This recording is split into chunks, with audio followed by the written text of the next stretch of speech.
Welcome to Anil chemistry channel. Last lecture में हमने discuss किया था ideal and non ideal solution, non ideal solution with positive deviation and negative deviation. आज का जो टॉपिक है वो बुक्स में बहुत कम दिया हुआ है। कंपटीशन बुक में थोड़ा बहुत मिल सकता है, लेकिन ज़्यादा एक्सप्लेनेशन के साथ सभी बुक्स में नहीं दिया हुआ है।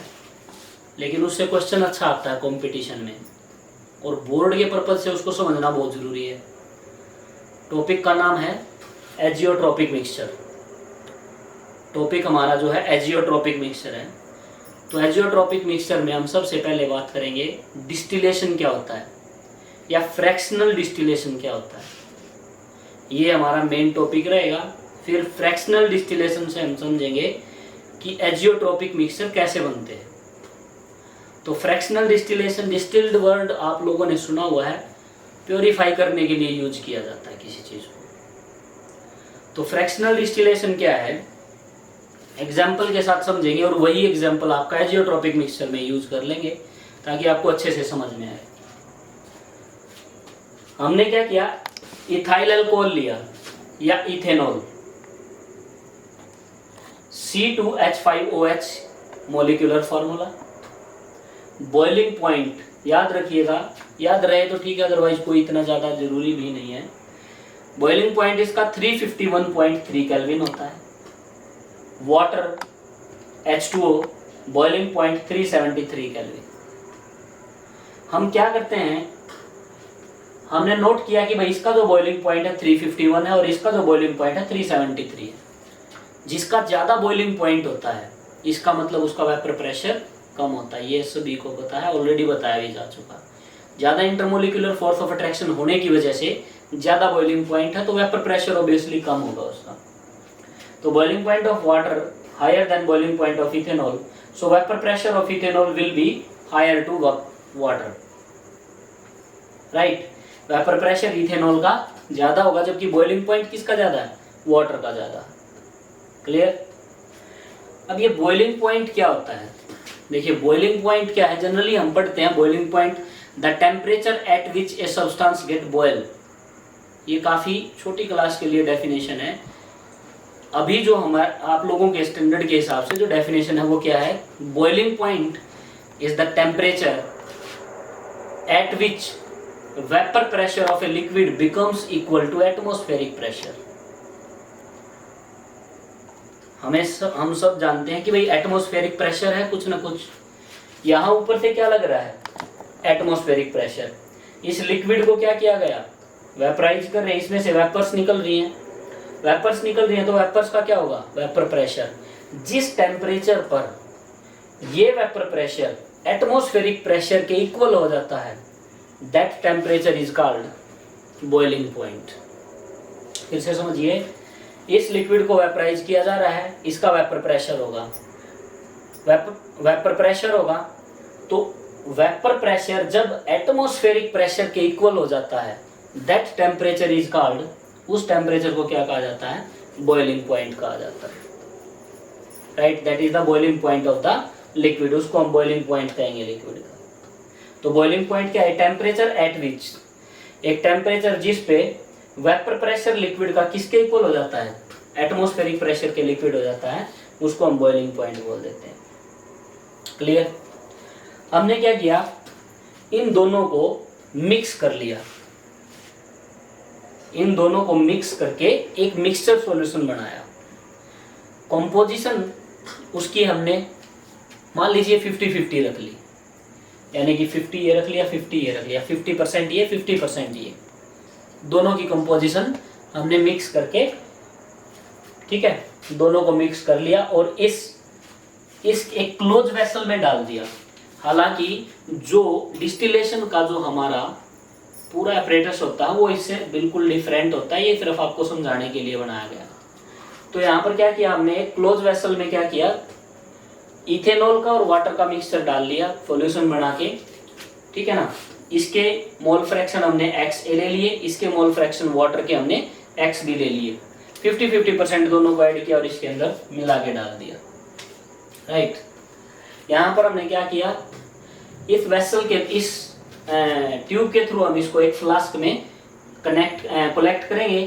तो यहाँ पर ये apparatus इसके साथ कनेक्ट कर दिया। तो जैसे ही हम टेम्परेचर देते हैं, जब हम इसको टेम्परेचर देते हैं तो हम क्या देखते हैं कि भाई जिसका बॉइलिंग पॉइंट कम है उसके वेपर्स पहले बनेंगे। यहाँ से टेम्परेचर हमने देना स्टार्ट किया 10 डिग्री सेल्सियस या 10 kelvin, 50 kelvin, 100 kelvin, 200 kelvin, right, 300 kelvin. Water का बॉइलिंग पॉइंट कहाँ पर जाता है? 373 केल्विन। अल्कोहल का कहाँ पर है? 351 पहले आएगा। तो इसका मतलब 351 जैसे ही टेम्परेचर बढ़ेगा अल्कोहल के वेपर्स यहाँ से निकलना स्टार्ट हो जाएंगे। क्लियर? अल्कोहल के वेपर यहाँ से निकलना स्टार्ट हो जाएंगे, वाटर के नहीं निकलेंगे। वैसे हो सकता है कि एक आधा मोलिक्यूल इवेपोरेट हो जाए, होने के चांसेस नहीं है, लेकिन फिर भी मान लीजिए एक आधा मोलिक्यूल हो भी जाता है। जब तक अल्कोहल पूरा वेपराइज नहीं होगा तब तक वाटर के मोलिक्यूल वेपराइज नहीं होंगे, राइट? क्लियर? तो यहां से पहले कौन इवेपोरेट होगा? वेपराइज हो जाएगा कौन? अल्कोहल। थोड़े बहुत मान लीजिए 1, 2, 10 की रेशियो में वाटर के मोलिक्यूल भी इसमें चले जाते हैं, मान लेते हैं। तब क्या करेंगे? ये जो हमारे पास लिक्विड कंडेंस हुआ है, वेपर्स कंडेंस हुई हैं, इनको फिर से क्या करेंगे? फिर से इसी प्रोसेस में से पास करेंगे। अब की बार क्या चांसेस रहेगा कि वाटर का 1-2 मोलिक्यूल भी वेपराइज ना हो, पहले अल्कोहल निकले। तो इस तरह से क्या करते हैं हम? धीरे धीरे प्योर अल्कोहल को इस मिक्सचर में से निकाल लेते हैं। इस प्रोसेस को क्या कहा जाता है? फ्रैक्शनल डिस्टिलेशन कहा जाता है। This process is known as fractional distillation, right? इस प्रोसेस को क्या कहा जाएगा? Fractional distillation. तो डेफिनेशन क्या बनी? The process by which component of liquid solution are separated on the basis of their boiling point. किस बेस पर सेपरेट करेंगे? उनके बॉइलिंग पॉइंट के बेस पर, ठीक है ना? Is called fractional distillation. Clear है? इसको क्या कहा जाता है? फ्रैक्शनल डिस्टिलेशन कहा जाता है, राइट? अब ये डिस्टिलेशन जब आप करते हो 2 लिक्विड्स का सॉल्यूशन बना हुआ, तो उसमें एक बात का विशेष ध्यान रखना है कि जो 2 लिक्विड आपने मिक्स किए हैं सॉल्यूशन बनाने के लिए, यानी कि फ्रैक्शनल डिस्टिलेशन के लिए, उनके बीच में बॉइलिंग पॉइंट का डिफरेंस 25 केल्विन से ज़्यादा नहीं होना चाहिए। The boiling point difference should be 25 और less than 25, not greater than 25 kelvin, right? तो ये फ्रैक्शनल डिस्टिलेशन हुआ। यहाँ पर मैंने सारा लिखा हुआ है। As we know boiling point of C2H5OH is less than water. Boiling point किसका? अल्कोहल का कम है वाटर से, so it will vaporise first. तो अल्कोहल वेपराइज पहले होगा and its vapour will get condensed in the flask. इसकी vapours condensed हो जाएंगी फ्लास्क में। It may also be possible, ये भी पॉसिबिलिटी है, जैसे मैंने आपको बताया, that some water molecules also get evaporate. कुछ वाटर के मोलिक्यूल्स भी आ जाएं, जैसे मैंने यहाँ वाटर के 1-2 मोलिक्यूल में दिखा दूं बस, राइट? ब्लू से मैंने इसको रिप्रेजेंट कर दिया कि वाटर के मोलिक्यूल्स की भी एक आधी ड्रॉप आ जाए, ठीक है ना? Clear? Some water molecule also get evaporate, but we can get pure distillate after one more same process. तो हमें प्योर चाहिए, हमें तो डिस्टिलेट का मतलब कंपोनेंट डिस्टिल किया हुआ, तो हमें तो प्योर अल्कोहल चाहिए। हम क्या करेंगे? इसी प्रोसेस को इसके साथ एक बार फिर कर देंगे, सेम प्रोसेस रिपीट किया जाएगा इसके साथ। क्लियर है? By this process we can separate component of liquid solution. तो इस प्रोसेस को हम क्या कर सकते हैं? इस प्रोसेस के द्वारा हम क्या कर सकते हैं? लिक्विड सॉल्यूशन के कंपोनेंट को अलग कर सकते हैं। This whole process is known as fractional distillation. इसको फ्रैक्शनल डिस्टिलेशन कहा जाएगा, राइट? क्लियर? चलिए, ये तो थी फ्रैक्शनल डिस्टिलेशन की बात। फ्रैक्शनल डिस्टिलेशन के बाद क्या हुआ? हमने इस मिक्सचर में, ये जो हमने मिक्सचर सॉल्यूशन बनाया था, इक्वल मोल करके, सेम नंबर ऑफ मोल्स करके, यानी कि 50% आपका क्या लिया था? अल्कोहल, और 50% आपके लिए क्या लिया था? वाटर लिया था। अब हमने क्या किया, now we make a solution, हम एक और सॉल्यूशन बनाते हैं फ्रॉम दीज टू कंपोनेंट, इन्हीं कंपोनेंट के साथ और फिक्स कंपोजिशन में। अब की बार ये नहीं कि कुछ भी मिला दिया, 50% वो, 40% वो, 50-50 वो, हमने एक फिक्स कंपोजिशन ली। कितनी? यानी कि हमने लिया 95.57% तो लिया अल्कोहल बाय वेट। समझ रहे हो? यानी कि अगर मैं टोटल 100 ग्राम सॉल्यूशन लूं तो उसमें 95.57% क्या लेंगे? अल्कोहल, और बचा हुआ 4.43% क्या लेंगे? वाटर लेंगे। समझ रहे हो?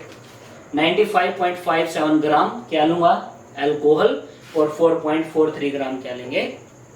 वाटर। ये फिक्स कंपोजिशन बनानी है, ना इससे ऊपर ना इससे ज्यादा, राइट। अब इस मिक्सचर को मैंने इस वेसल में डाल दिया, तो यहाँ पर क्या करते हैं हम, इसको फिर से टेम्परेचर देते हैं। यहाँ पर क्या देखा जाता है, यहाँ पर नोट कीजिए, यहाँ पर डायग्राम में दिखाया है कि जो लिक्विड यहाँ से वेपराइज होके कंडेंस हो रहा है उसमें दोनों कंपोनेंट दिखाई दे रहे हैं, ब्लू वाटर के लिए और ग्रीन जो डार्क ब्लैक है वो अल्कोहल के लिए। दोनों का लिक्विड मिक्सचर आया। इसका मतलब क्या हुआ कि दोनों ही वेपराइज हो रहे हैं, दोनों ही वेपराइज हो रहे हैं। कितने टेम्परेचर पर? जनरली इसका टेम्परेचर कितना था अल्कोहल का? 351.3। वाटर का बॉइलिंग पॉइंट कितना था? 373। लेकिन जैसे ही हमने इसको टेम्परेचर देना स्टार्ट किया, तो जैसे ही हम 351.1 केल्विन टेम्परेचर पर पहुंचते हैं, तो क्या देखते हैं कि दोनों ही लिक्विड वेपराइज करना स्टार्ट हो गए। बोथ लिक्विड गेट वेपराइज, और दोनों ही कंडेंस हो रहे हैं। इसका मतलब यहां तो फ्रैक्शनल डिस्टिलेशन नहीं हो रहा है। बात समझ में आ रही है? तो 351.1 केल्विन पर दोनों के दोनों ही लिक्विड वेपराइज हो रहे हैं, राइट। तो एक ऐसा सॉल्यूशन बनाइए, जो हमने ये कंपोजिशन बना के मिक्स करके एक सॉल्यूशन बनाया, वो ऐसा बन गया कि एक टेम्परेचर पर, किसी पर्टिकुलर टेम्परेचर पर दोनों के दोनों कंपोनेंट वेपराइज हो रहे हैं। ठीक है। When this composition of mixture is heated, जब इस composition mixture को हीट किया गया, then at 351.1 Kelvin temperature, we observe the vapor pressure of vapors of both liquid, दोनों लिक्विड की वेपर्स हमें दिखाई दी, दोनों ही वेपराइज हो रहे हैं। क्लियर? तो ये बात क्या है कि हम जब ऐसी कोई कंपोजिशन बना लें, दो कंपोनेंट को मिला के एक ऐसा सॉल्यूशन मिक्सचर तैयार किया गया कि वो एक टेम्परेचर पर दोनों कंपोनेंट इवेपोरेट होते हैं, उस मिक्सचर को क्या कहा जाता है? उस मिक्सचर को एजियोट्रोपिक मिक्सचर कहा जाता है। यानी कि एक ऐसा सॉल्यूशन बना जिसमें दोनों कंपोनेंट एक ही टेम्परेचर पर इवेपोरेट हो रहे हैं, राइट। वो कंपोजिशन कितनी थी? अल्कोहल कितना लेना पड़ेगा? 95.5 ग्राम, और वाटर कितना लेना पड़ेगा? 4.43 ग्राम। समझ में आई बात? तो इस कंपोजिशन पर एक ऐसा सॉल्यूशन बना जिसके दोनों कंपोनेंट एक टेम्परेचर पर इवेपोरेट होते हैं। बात समझ आ गई? तो इस टाइप के मिक्सचर को क्या कहा जाता है? एजियोट्रोपिक मिक्सचर। और ये जो कंपोजिशन आपने इस मिक्सचर के लिए ली है, इसको एजियोट्रोपिक मिक्सचर कंपोजिशन बोल देंगे, right. It means eight this composition, इस कंपोजिशन पर क्या हुआ? बोथ लिक्विड वेपराइज, ठीक है ना, एट द सेम टेम्परेचर। कितने टेम्परेचर पर? 351। देखो दोनों से कम है ये टेम्परेचर। किस किस से? अल्कोहल का कितना था? 351.3। वाटर का कितना था? 373। और मिक्सचर कितने पर इवेपोरेट हो रहे हैं? यानी कि इसका बॉइलिंग पॉइंट कितने पर आ रहा है? 351.1 पे। दोनों से कम है, लो हुआ है ये बॉइलिंग पॉइंट। समझे बात को? Clear? This composition of mixture solution is called azeotropic mixture composition. ये जो कंपोजिशन हमने बनाई थी, इस कंपोजिशन को एजियोट्रोपिक मिक्सचर कंपोजिशन कहा जाता है। व्हाट इज एजियोट्रोपिक मिक्सचर या कांस्टेंट बॉइलिंग सॉल्यूशन किसको कहोगे? A mixture of two volatile liquid एक मिक्सचर दो वोलेटाइल लिक्विड का in which both liquid vaporise at same temperature, जिसमें दोनों के दोनों लिक्विड सेम टेम्परेचर पर वेपराइज होते हो, या फिर both liquid boils at same temperature, या फिर दोनों लिक्विड का बॉइलिंग पॉइंट एक ही बन गया हो, that is 351.1 constant boiling point बन जाता है अगर किसी मिक्सचर का, उस मिक्सचर को क्या कहा जाता है? एजियोट्रोपिक मिक्सचर कहा जाता है। Very short definition, a mixture whose boiling point is constant, that is azeotropic mixture, right? clear? तो we can't distill component of solution। अब आप कर सकते हो इसको अलग अलग, हम इसको डिस्टिल्ड नहीं कर सकते अब, क्यों? जैसे ही आप गर्म करोगे दोनों ही इवेपोरेट होंगे, डिस्टिल कर ही नहीं सकते हैं। बात समझ आ गई? डिस्टिल कब होते? जब ये कंपोजिशन थोड़ी सी भी अलग अलग होती। अगर ये 95 की बजाय आपने 94 लिया होता, ये आपने 6 लिया होता, तो डेफिनेटली उस कंपोजिशन पर डिस्टिल्ड हो सकता था, लेकिन इस कंपोजिशन पर नहीं, तभी इसको एजियोट्रोपिक कहा जाता है मिक्सचर, इस कंपोजिशन पे, ठीक है ना? तो हम we can't distil component of solution mixture at this composition, इस कंपोजिशन पर, यानी कि एजियोट्रोपिक मिक्सचर अगर बढ़ गया तो आप डिस्टिलेशन नहीं कर सकते, right? Component of azeotropic mixture can not be separated by fractional distillation, same बात है, राइट? तो अब हम एजियोट्रोपिक मिक्सचर को, एजियोट्रोपिक जो मिक्सचर बना है, हमने ये देखा कि यहां पर क्या हुआ, बॉइलिंग पॉइंट डिक्रीज हो गया, बॉइलिंग पॉइंट डिक्रीज हो गया।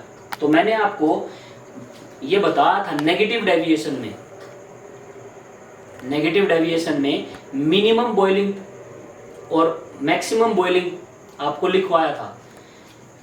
Non ideal solution showing negative deviation, positive deviation में मैंने आपको लिखवाया था minimum boiling azeotropes, maximum boiling azeotropes. तो अब हम पढ़ेंगे एजियोट्रोपिक मिक्सचर कितने टाइप्स के होते हैं। तो आप जब तक इसको उतारिए, तो अभी हम डिस्कस करते हैं एजियोट्रोपिक के टाइप्स और मेन प्रॉपर्टीज क्या है एजियोट्रोपिक मिक्सचर। जैसा कि अभी मैंने बताया आप लोगों को कि एजियोट्रोपिक मिक्सचर वो मिक्सचर होते हैं जिनका बॉइलिंग पॉइंट कांस्टेंट हो जाता है, राइट? तो उसमें खास मेन बातें क्या होंगी, कोई भी एजियोट्रोपिक मिक्सचर जब हम बनाते हैं उसके लिए मेन बातें क्या क्या होंगी?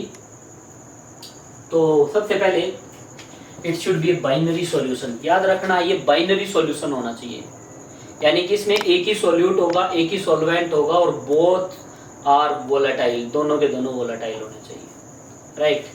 मैं बता रहा हूँ कि एजियोट्रोपिक मिक्सचर के लिए क्या क्या कंडीशंस लगा लीजिए, क्या क्या कंडीशंस हैं, या फिर एक एजियोट्रोपिक मिक्सचर में क्या प्रॉपर्टी होंगी। दोनों के दोनों जो आपके सॉल्यूट और सॉल्वेंट होंगे वो आपके दोनों ही वोलेटाइल होंगे। दूसरी बात क्या है, fix composition of component.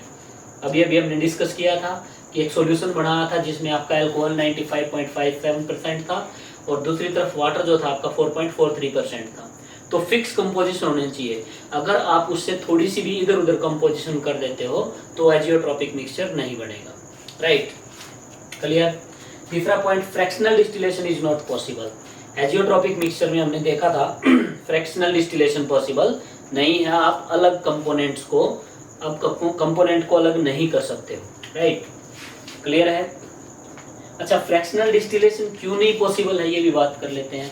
Fractional distillation यानी कि आपने अल्कोहल और वाटर को मिलाया था 351.1 केल्विन टेम्परेचर पर, जैसे ही टेम्परेचर पहुंचता था दोनों वेपराइज होना स्टार्ट हो गए थे। तो दोनों वेपराइज हो रहे हैं तो इसका मतलब एक को आप डिस्टिल नहीं कर सकते हो वहां से। क्यों नहीं कर सकते हो? क्या होता है, ये यहाँ पर लिखा हुआ है XA, XA का मतलब mole fraction of solute in liquid phase, right? Azeotropic mixture में क्या होता है, जैसे ही एजियोट्रोपिक मिक्सचर बन जाता है कोई, तो mole fraction of A component किसके इक्वल हो जाते हैं? Mole fraction of A component in vapour phase. कैसे? मान लीजिए क्या है, ये आपके पास एक लिक्विड है, इधर यहाँ पर ये इसके मोल फ्रैक्शन है मिक्सचर में XA। XA क्या है? लिक्विड में मोल फ्रैक्शन। जितने यहाँ पर मोल फ्रैक्शन होंगे इतने ही इसके किस में मिलेंगे? वेपर फेज में भी मिलेंगे। बात समझ आ रही है? डैश लगा दिया, डैश का मतलब वेपर फेज को रिप्रेजेंट कर रहा है। तो जितने यहां पर मोल फ्रैक्शन है उतने ही यहां पर मोल फ्रैक्शन है, राइट? तो mole fraction of A will be equal to mole fraction of A in vapour phase. इसका मतलब क्या है? Mole fraction of solute in liquid phase किसके इक्वल होते हैं? मोल फ्रैक्शन ऑफ सोल्यूट के इक्वल होते हैं, लेकिन जितने वो वेपर फेज में होते हैं, राइट? जैसे ये बताया आपको कि मोल फ्रैक्शन ये किसके हो गए? लिक्विड फेज में किसके इक्वल होंगे? मोल फ्रैक्शन ऑफ वेपर फेज के इक्वल होंगे, राइट? क्लियर है? तो जितने यहां पर पड़े होंगे उतने ही यहां पर होंगे, जितने इसके यहां पर होंगे उतने ही इसके वहां पर होंगे, ऊपर होंगे वेपर फेज में।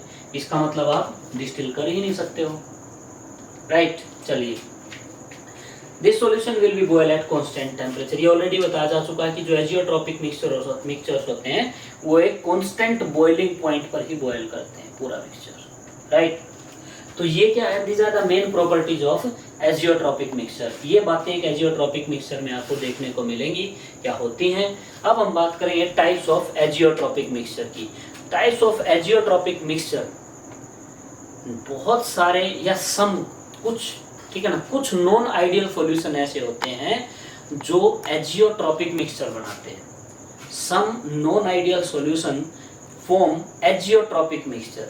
अब नॉन आइडियल सॉल्यूशन तो आप पढ़ चुके हो, दो प्रकार के थे। Non ideal solution showing positive deviation, non ideal showing negative deviation, right? तो नॉन आइडियल सॉल्यूशन क्या बनाते हैं? एजियोट्रॉपिक मिक्सचर बनाते हैं।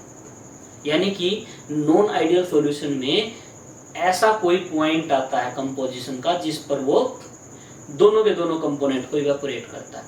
तो नॉन आइडियल सॉल्यूशन क्या बनाते हैं? Azeotropic mixture. तो टाइप्स ऑफ एजियोट्रॉपिक मिक्सचर कौन से होते हैं? एक होता है आपका मिनिमम बॉइलिंग एजियोट्रॉपिक मिक्सचर और एक होता है आपका maximum boiling azeotropic mixture. One is minimum boiling azeotropic mixture, another one is maximum boiling azeotropic mixture. तो हम पहले बात करते हैं मिनिमम बॉइलिंग एजियोट्रॉपिक।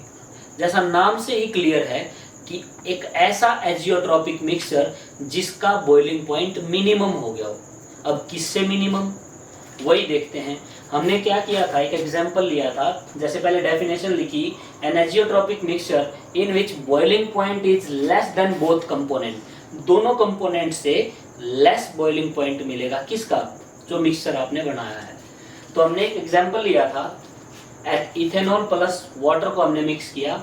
इथेनॉल का बॉइलिंग पॉइंट क्या था? 351.3 था और वाटर का बॉइलिंग पॉइंट 373।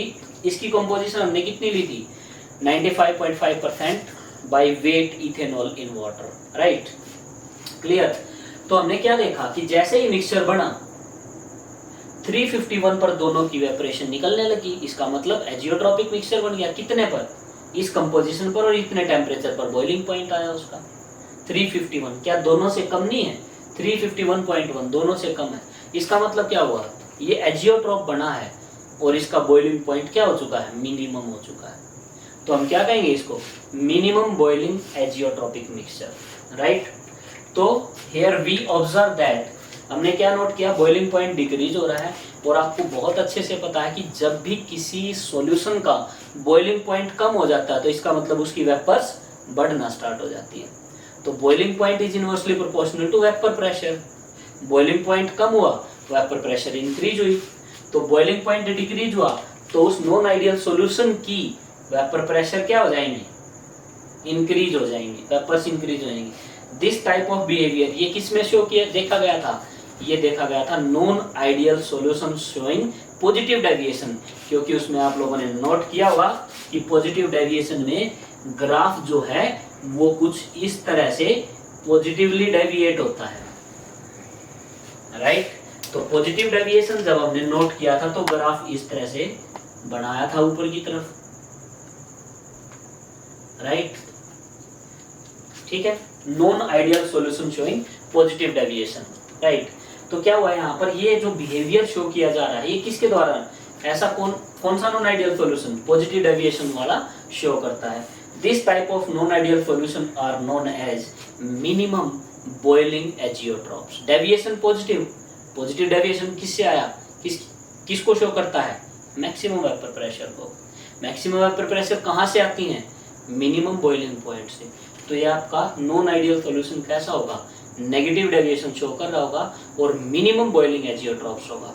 तो non ideal solution showing negative deviation, sorry positive deviation, negative deviation बोल गया मैं, पॉजिटिव डेविएशन, जो भी non ideal solution positive deviation show करते हैं, इसका मतलब वो कैसे होंगे? आपके मिनिमम बॉइलिंग एजियोट्रॉप्स होंगे। राइट, क्लियर है?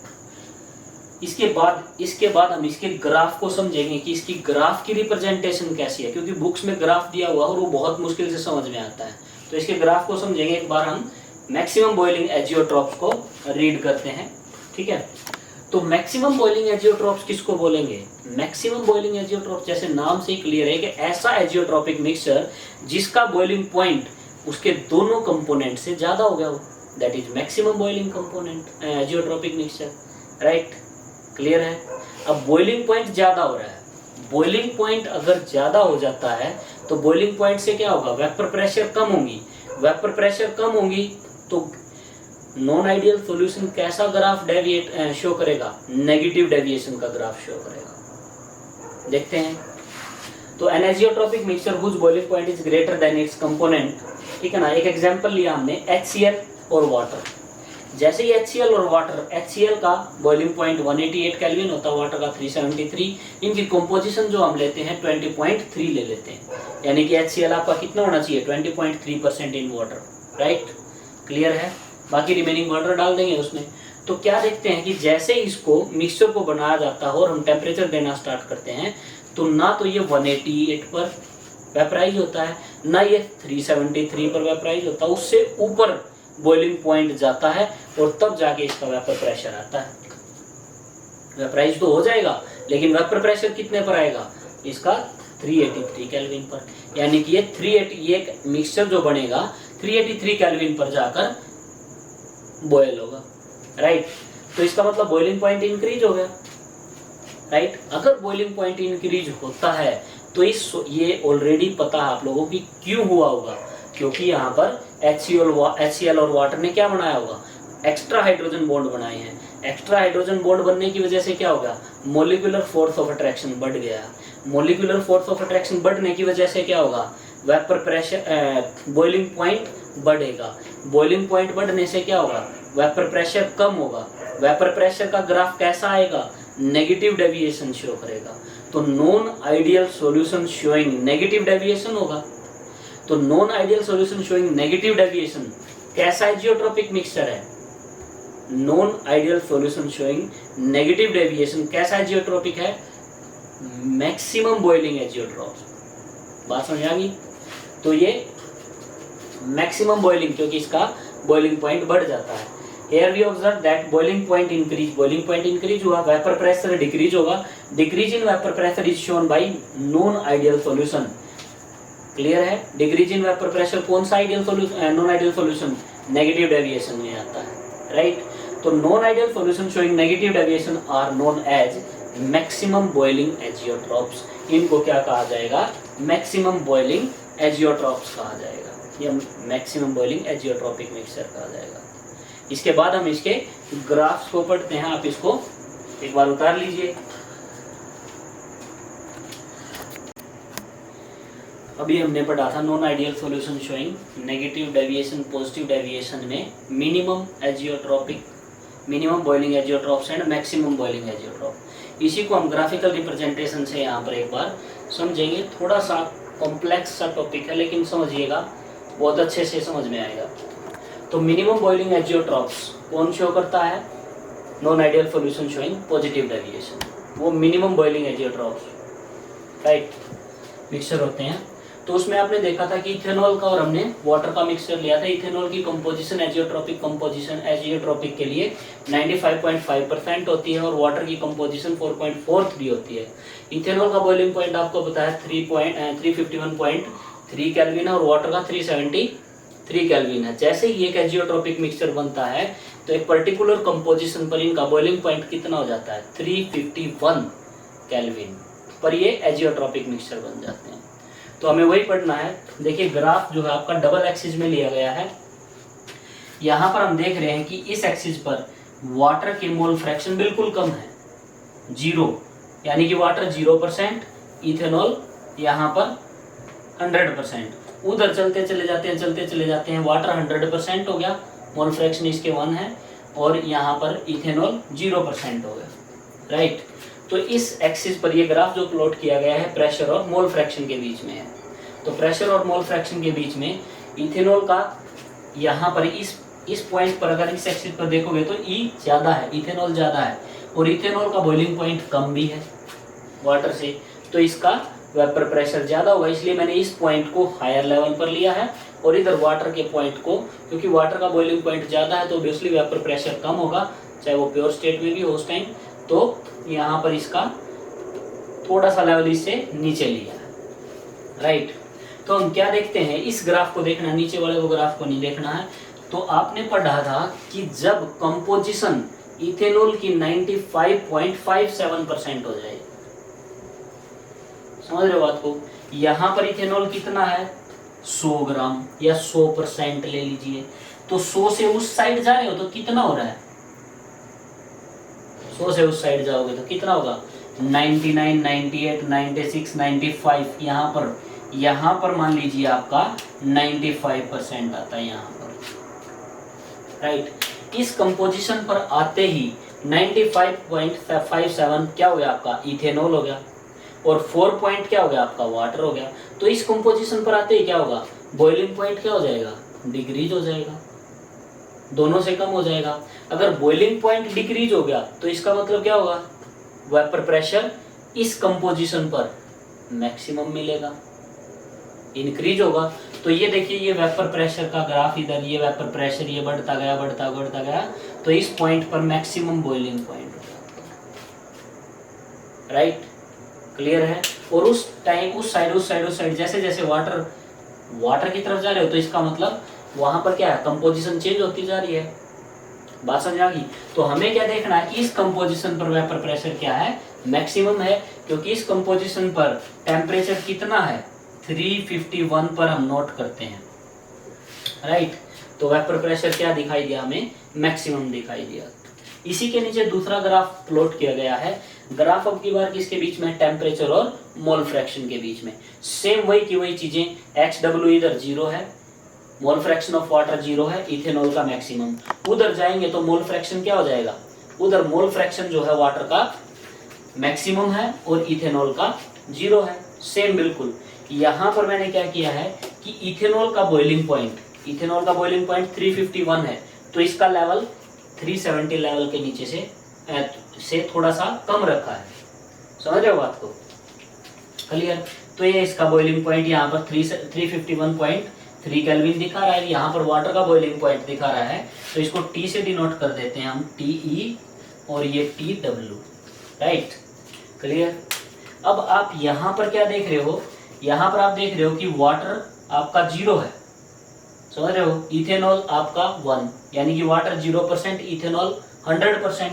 तो अब उस साइड चलो, यहाँ से चले 100, 99, 98, 97, 95 पर पहुंच गए आप, तो सेम इसी पॉइंट के नीचे, यानी कि वही कंपोजिशन इसी पॉइंट पर, कितनी कंपोजिशन, वाटर आपका कितना है 4.43, और इथेनॉल कितना है 95.57%। इसी कंपोजिशन पर हमने क्या देखा था, ऊपर बॉइलिंग पॉइंट कम हो जाता है, तो इसी कंपोजिशन पर हमने देखा कि बॉइलिंग पॉइंट क्या हो रहा है, ये बॉइलिंग पॉइंट यहाँ पर डिक्रीज होता जा रहा है, यहाँ से बॉइलिंग पॉइंट क्या हुआ, डिक्रीज हुआ, ठीक है।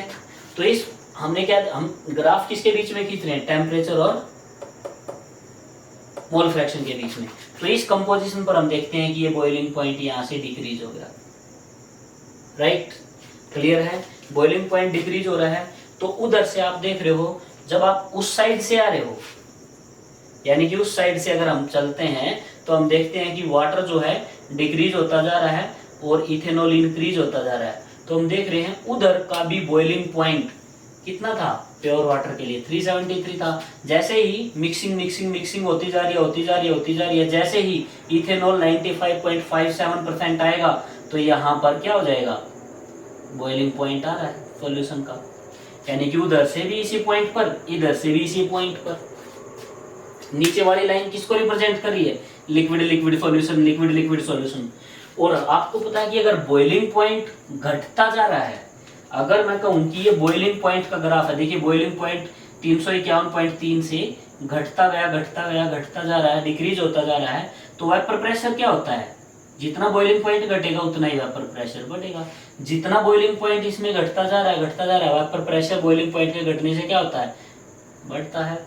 तो इस पॉइंट पर क्या आ रहा है? दोनों का वेपर प्रेशर इक्वल आ जाता है। समझ रहे हो बात को? तो ये वो कंपोजिशन है, this point is that composition where azeotropic mixture formation take place, जहां पर एजियोट्रोपिक मिक्सचर बन जाता है। वो कंपोजिशन कौन सी दिखाई दे रही है ग्राफ में? ये दे रही है वाटर कितना होना चाहिए? 4.43% होना चाहिए, और इथेनॉल कितना होना चाहिए आपका? 95.57% होना चाहिए। तो ये आपका क्या है? लिक्विड के लिए है, और इससे ऊपर वाला किसके लिए है? ये वाला वेपर के लिए है, राइट। तो ये ग्राफ था आपका मिनिमम बॉइलिंग एजियोट्रोपिक मिक्सचर के लिए। अब हम बात करते हैं ग्राफ मैक्सिमम बॉइलिंग एजियोट्रोपिक मिक्सचर के लिए। क्लियर है? तो मैक्सिमम बॉइलिंग एजियोट्रोपिक मिक्सचर में हमने एग्जांपल लिया था HCl और वाटर का। अगर आप HCl और वाटर, HCl वेट परसेंट में कितना लेते हो? 20.3%, और वाटर वेट परसेंट में कितना लेते हो आप? 79.7%। तो इनका एक मिक्सचर बनाते हैं। इस कंपोजिशन पर जो मिक्सचर बनता है उसका बॉइलिंग पॉइंट इन दोनों के बॉइलिंग पॉइंट से ज्यादा आता है, यानी कि 388 केल्विन। इसका मतलब क्या हुआ? बॉइलिंग पॉइंट इंक्रीज हो गया। तो इस सॉल्यूशन को क्या कहेंगे? इस मिक्सचर को क्या कहेंगे? Maximum boiling azeotrope. और अगर बॉइलिंग पॉइंट इंक्रीज हो रहा है तो इसका मतलब वेपर प्रेशर क्या होगा? डिक्रीज होगा। देखते हैं ग्राफ। इधर हमने फिर से वही क्या किया, वेपर प्रेशर और मोल फ्रैक्शन के बीच का ग्राफ है। तो अगर हम इस साइड देखते हैं तो XW हमारा क्या है? 0। XH कितना है? HCl का मोल फ्रैक्शन 1, यानी कि 100% HCl इस साइड, और वाटर 0%। उधर क्या हो जाएगा? वाटर आपका 100% और HCl 0%, राइट। तो हम क्या देखते हैं कि जैसे ही हमने क्या किया, वाटर कितना चाहिए? 79.7%। तो जैसे ही वाटर 79.7%, इधर से 1 2 3 4 80 10 20 30 40 50 60 70, यहाँ 79 पर पहुंच गया। जैसे ही 79 वाटर हुआ, और HCl कितना हुआ इस साइड? 20.3%। तो हम क्या देखते हैं कि जैसे ही ये इस साइड इस कंपोजिशन पर पहुंचता है तो बॉइलिंग पॉइंट क्या होता है? इंक्रीज होता है। बॉइलिंग पॉइंट इंक्रीज होने से वेपर प्रेशर क्या होगा? डिक्रीज होगा। तो आप देखिए वेपर प्रेशर, आपको ये लग रहा है कि ये वेपर प्रेशर क्या हो रहा है? डिक्रीज होता जा रहा है। बात समझ आ रही है? वेपर प्रेशर क्या होता जा रहा है? डिक्रीज। वेपर प्रेशर डिक्रीज हुआ। इस पॉइंट, इस कंपोजिशन पर हमें क्या लग रहा है कि वेपर प्रेशर जो है इस कंपोजिशन पर क्या लग रहा है हमें? वेपर प्रेशर जो है इस कंपोजिशन पर मिनिमम है, और बॉइलिंग पॉइंट क्या है? मैक्सिमम है, राइट। वेपर प्रेशर मिनिमम लग रहा है तो बॉइलिंग पॉइंट डेफिनेटली क्या होगा? उस पॉइंट पर मैक्सिमम होगा। कंपोजिशन हमने नोट कर ली। इसी के जस्ट नीचे हमने सेम इसी ग्राफ को प्लॉट किया है, लेकिन अब की बार ग्राफ किस किस के बीच में है? टेम्परेचर और किसके बीच में? मोल फ्रैक्शन के बीच में, राइट। तो टेम्परेचर, इधर हमने टेम्परेचर ले लिया HCl का, ठीक है ना, और इधर हमने टेम्परेचर ले लिया वाटर का। वाटर का टेम्परेचर कितना है? 373 केल्विन। HCl का कितना है? 188 केल्विन, राइट। तो उसको हायर लेवल पर रखा हमने, इसको लोअर लेवल पर रखा, क्योंकि उधर वाटर का मोल फ्रैक्शन मैक्सिमम है, तो ठीक है ना, वाटर का ही टेम्परेचर दिखाया गया है। इधर HCl का मोल फ्रैक्शन मैक्सिमम, तो HCl का लेवल यहाँ पर थोड़ा लो किया गया है, ठीक है। तो अब देखिए बात को, जैसे ही हम क्या करते हैं, वाटर, ठीक है ना, वाटर की कंपोजिशन इधर डिक्रीज होगी, 100 90 80 79 पर जैसे ही पहुंचेंगे, तो 79 पर जैसे ही पहुंचेंगे तो क्या होगा? मिक्सचर बनेगा, कंपोजिशन मिक्सचर बनेगा। कंपोजिशन मिक्सचर बनेगा तो उसका बॉइलिंग पॉइंट क्या होगा? इंक्रीज होगा। तो ये देखिए यहाँ से बॉइलिंग पॉइंट मिक्सचर का क्या होता गया? इंक्रीज होता चला गया। ये बॉइलिंग पॉइंट इंक्रीज हुआ यहाँ तक, क्लियर है। यहाँ से भी बॉइलिंग पॉइंट मिक्सचर का, जैसे ही HCl यहाँ पर 100 था, यानी कि 20% चाहिए हमें। जैसे ही हम HCl की कंपोनेंट कम करते हैं, वाटर के बढ़ते हैं, तो बॉइलिंग पॉइंट इस कंपोजिशन पर मैक्सिमम पहुंच जाता है। ये वो पॉइंट है जहां पर बॉइलिंग पॉइंट कितना हो जाता है? 388, यानी कि दोनों के दोनों का मिक्सचर इस पॉइंट पर बॉयल होने लगता है। इसका मतलब ये वो टेम्परेचर है जिस पर ये सॉल्यूशन जो है क्या करेगा, दोनों कंपोनेंट वेपराइज करना स्टार्ट करेंगे। एजियोट्रॉपिक कंपोजिशन ये है, समझ में आई बात। तो यहाँ पर ये लिक्विड के लिए है, ये नीचे वाला लिक्विड के लिए है। और देखिए अगर लिक्विड का बॉइलिंग पॉइंट बढ़ेगा, बात समझ आ गई, अगर बॉइलिंग पॉइंट बढ़ेगा तो उसका वेपर प्रेशर क्या होता चला जाएगा, डिक्रीज होता चला जाएगा। समझ में आई बात। वेपर प्रेशर क्या होता चला जाएगा, वेपर प्रेशर का ग्राफ कैसा आएगा, उसका डिक्रीज में आएगा। क्लियर है। तो ये जो था आपका, ये था मैक्सिमम बॉइलिंग एजियोट्रॉपिक मिक्सचर किसके लिए, ये मैक्सिमम बॉइलिंग एजियोट्रॉपिक मिक्सचर का ये ग्राफ था आपका। तो दोनों मैं आप लोगों को समझा चुका हूँ, मिनिमम बॉइलिंग एजियोट्रॉप्स और मैक्सिमम बॉइलिंग एजियोट्रॉप्स, राइट। इसी के साथ एजियोट्रॉपिक मिक्सचर का जो टॉपिक है हमारा वो फिनिश होता है। इसके बाद जो हम टॉपिक डिस्कस करेंगे that will be colligative property. ठीक है, आप इस वीडियो को रोक के इनको अच्छे से देख के समझने की कोशिश कीजिए।